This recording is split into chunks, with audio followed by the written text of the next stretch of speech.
It's the late Cretaceous period, 66 million years before anyone will ever call anything a fossil. And you have just cracked out of your egg. Congratulations. Now figure out the rest yourself. Parenting, not really your mom's thing. She laid the egg, covered it with some dirt, and moved on with her life. No bedtime stories, no guidance, no crash course in survival. Just you, a shallow hole in the ground, and the immediate understanding that everything out here is trying to eat you. You are roughly the size of a large turkey, a very angry turkey, but a turkey nonetheless. Your siblings have scattered in every direction, and the jungle does not care that you arrived 30 seconds ago. This is the late Cretaceous, and it operates exactly like you would expect a world run entirely by enormous reptiles to operate. Loudly, violently, and with absolutely no regard for how small you currently are. But here's your first problem. You are a T-Rex, the most famous predator in the history of the planet. And right now, a 6-foot raptor is looking at you like you are the most convenient meal it has seen all week. You run. Your legs are disproportionately large for your body, and your arms are, well, you have arms, technically, 2 of them. They are not going to help you here, or anywhere, ever. But your legs carry you fast enough into the undergrowth that the raptor loses interest and moves on to one of your less fortunate siblings. Sorry about that. Your brain is already doing something remarkable, though. Those eyes. Your vision is already more precise than a hawk's. Binocular. Forward-facing, built for tracking movement at distance, with a level of accuracy that most creatures in this jungle will never develop. You cannot use it yet because you are the size of a turkey and everything is terrifying. But the hardware is there. So is the bite force. Your jaw muscles at this age could already crush bone. You are not a prey animal pretending to be a predator. You are a predator pretending to be small. And the pretending will not last long. For now, though, the game plan is simple. Hide, eat, do not die. You spend the first days staying close to the undergrowth, moving low, using the dappled shadows of the fern canopy to stay invisible. Your coloration as a juvenile is darker than it will be in adulthood. Nature's way of keeping you alive long enough to become the thing that makes everything else nervous. Your first kill is a lizard, a small one. You are the apex predator of this lizard, and honestly, it barely counts, but something shifts in you the moment your jaws close around it. Something ancient and deeply satisfying. The engine that will eventually terrorize an entire continent turns over for the first time. It sounds a lot like crunching, but there is something else. Something that has nothing to do with survival or hunting. The sky is wrong. You do not have the framework to understand what wrong means yet. Your brain at this stage is running on 2 instructions. Eat. Do not get eaten. Philosophy is a few million years away from being invented. But something in the older, deeper part of your nervous system is picking up a signal it does not have a name for. The adults are restless. The herds of hadrosaurs that usually move through this part of the valley in slow, thundering masses have been moving faster than normal, heading somewhere, away from something, you cannot tell which. The nights have been colder than they should be, and twice this week you have seen fire in the sky. Not lightning, something else.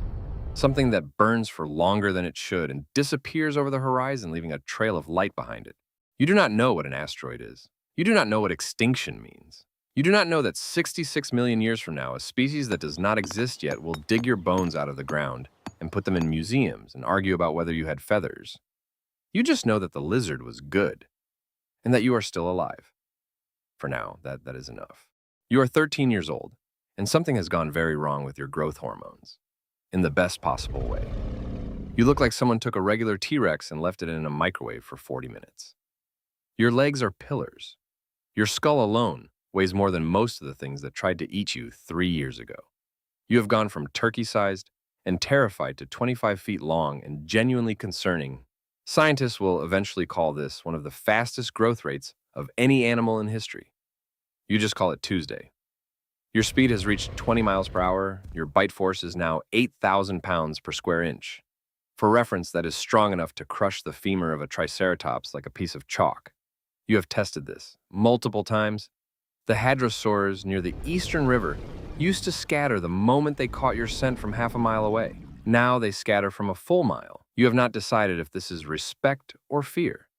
You have decided it does not matter. The outcome is the same. You hunt, you eat, you sleep, you hunt again. Life is genuinely excellent, but there is a but. The eastern river herd that used to number somewhere around 200 hadrosaurs now numbers closer to 40. You have eaten some of them, you know that, but not this many. The rest have gone somewhere. You roam further north to investigate. Less than you expected. You push east, same story. The jungle is not empty, but it is emptier than it was. The noise level of this world, which has been a constant overwhelming, has dropped. It is quieter than it should be. You file this information nowhere because you do not have a filing system. You go find something to eat. By the time you are 20, you are fully grown, 40 feet long, 9 tons. The largest land predator alive. And you know it with the casual confidence. You do not perform dominance. You do not need to. You simply exist, and the world organizes itself around that fact. You find a mate. This part is less dignified than the rest of your life. There is a rival male twice your age with a scar running the length of his jaw. He communicates this by charging at you from across a clearing at full speed, making a sound that can be heard from 3 miles away. You communicate back. It takes 11 minutes. When it is over, the rival male has left, and you are bleeding slightly from a gash above your left eye and standing in front of the female T-Rex, who watched the entire performance from the tree line. You offer her half your hadrosaur. She accepts. Close enough. Over the following months, you establish a territory that covers more ground than some small countries. Your mate is here. Your nest is here. The eggs are here. You guard them through 4 months of cold nights that are getting colder faster than previous years. 4 hatchlings emerge, smaller than you expected. You bring them lizards. You bring them whatever you can find. The finding is getting harder because the prey is thinning. Whole species that used to populate this valley have quietly stopped appearing. The ankylosaurs that used to lumber through the southern grasslands in groups of 30 now come in groups of 4. The pterosaurs that used to black out the sky in migration are down to scattered pairs that cross the horizon looking confused. The cold nights are not stopping, and the fire in the sky is back. More frequent now, brighter. Sometimes during the day, a streak of light that crosses the entire visible sky and disappears somewhere over the ocean to the west. You watch one pass directly overhead one morning while standing over a fresh kill. It lights up the clouds from underneath. It is gone in 4 seconds. You go back to eating. You have decided not to think about the fire. Years pass. Your mate is still here. 2 of your 4 hatchlings survive to adulthood. You have watched them establish their own territories north and west of yours. You have seen them hunt. They are good. They carry something of you in the way they move. You do not have the neurological architecture for pride, but something happens in your chest when you watch them disappear into the tree line on their own. Something that does not have a name yet. Something that will not have a name for another 66 million years. You are 50 years old, and you are the last T-Rex alive. You do not know this yet. You find out the way you find out everything, by walking toward it. You roam for 6 days looking for another of your kind. Nothing. You push into territory you have never entered before. The northern ranges, the coastal flats, the interior valleys where the rivers used to run wide and loud and are now running slow and cloudy and wrong. You see 2 pterodactyls, a fern. You eat the fern. It is not good. You are 9 tons, and the apex predator of everything that has ever walked this continent, and you are eating ferns because there is nothing else left. Your children are gone. You do not know where. The same direction everyone went. Away from something you still cannot identify. Away from the cold, away from whatever is happening to the sky. Your territory is enormous and empty, and yours in a way that no longer feels like ownership. It just feels like silence. The kind of silence that sits in a place where something used to be.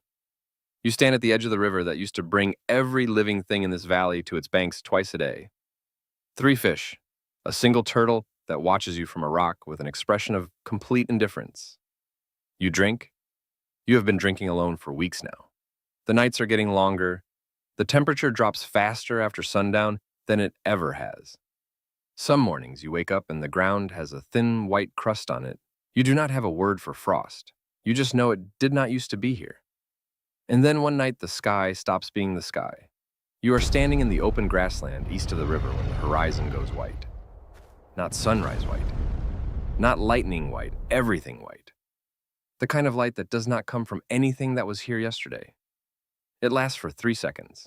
Then, the sound arrives. You have produced sounds that shook the ground.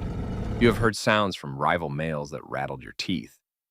You have been in the middle of geological events that moved the earth beneath your feet. This sound is different. This sound is the end of a world. The ground shakes for longer than ground has any right to shake. Trees that have stood for centuries come down in the distance. The river runs backwards for a moment. The air temperature drops and then rises and then drops again in the space of 30 seconds in a way that makes no physical sense. You do not run. You are 9 tons. You are the largest land predator that has ever lived or will ever live on this planet. And there is nowhere to run to. You stand in your territory. The territory you fought for. The territory you hunted across for 3 decades. The territory your children learned to walk in. The sky above you turns the color of something that has no color in any language that currently exists. You tilt your enormous head upward. You look at it. And here's the thing about the last T-Rex alive. You did not lose. You were never beaten by a rival. Never starved by incompetence. Never outcompeted or outrun or outsmarted by anything that walked or swam or flew in the 66 million years your species ruled this planet. The thing that ends you is 6 miles wide. It is traveling at 40,000 miles per hour. It does not know your name. It does not know what a T-Rex is. It does not know that you spent 50 years being the most dangerous thing alive. It is just a rock, the most consequential rock in the history of this planet, and you never saw it coming. But then again, nothing that ends a dynasty ever announces itself first. You did not go extinct because you failed. You went extinct because the universe decided to change the rules. And 66 million years later, every bird that has ever existed, every sparrow and eagle and pigeon that has ever crossed a sky carries something of you inside it. You did not disappear. You just got smaller and learned to fly.